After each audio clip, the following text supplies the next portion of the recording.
everyone! Sa bahay. Awa, boss. Wala, niwang lagi ko. Yatay. Hey everyone, so we are heading to Asnar Baka Beach. ka mamalikas na. We are heading to Asnar Beach kasi we are invited. Kay Kikain kami. magkikaon rami. Kay invited me. Actually, yung nag-invite sa akin is classmate lang din. Yes. Classmate lang nako. Salamat Ate sa Rachel. hab-hab eh. Di ba dyan ko magkaanan ni... Sunod na sad. For those kanang students, ako classmate akong wala pa nagigay. So, feel free to contact us for the mukbang. So, this account is open, 24 hours open for mukbang collaboration. Right then. Doon na Hoy, sila. sobra dyan. O 5 PM rata ko to ba mag-close ang Asnar, di ba?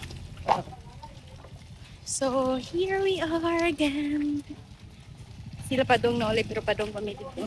Literal na. Papunta pa lang kami. Oh, papunta pa lang kayo, pauwi na kayo.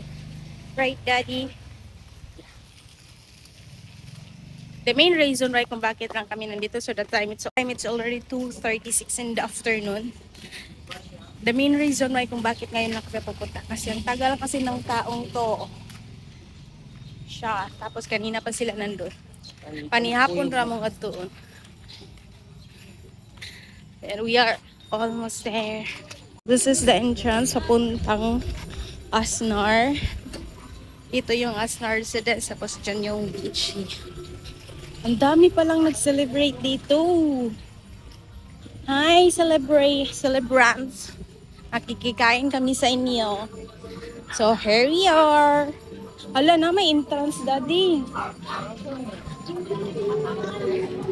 Asa ito mobile entrance? Adults.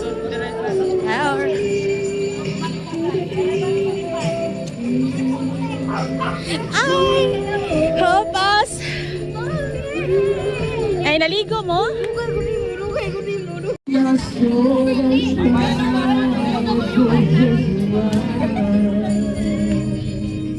Ligo, sad ka. Mag-enjoy man ka.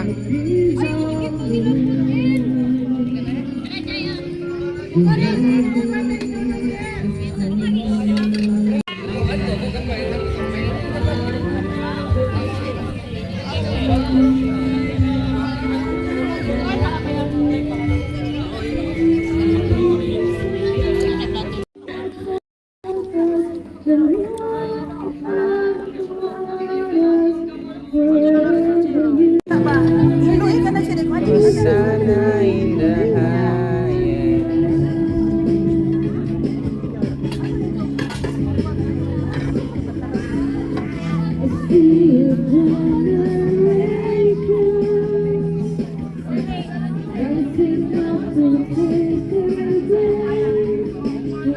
Awa, Daddy, ang yahang times 10. Hindi maklaro. Ha? Hindi mo siya maklaro? Isolated na siya tanawa. Oo. Ano tayo? Guys, masya tanawag sa kung ano. Bye-bye, Wena. Bye-bye. Layo pa kay taday mo. Tuyok pa tayo ito, day. Bye-bye, Daddy. Muhapit pa ko sa inyo kay mga ikog.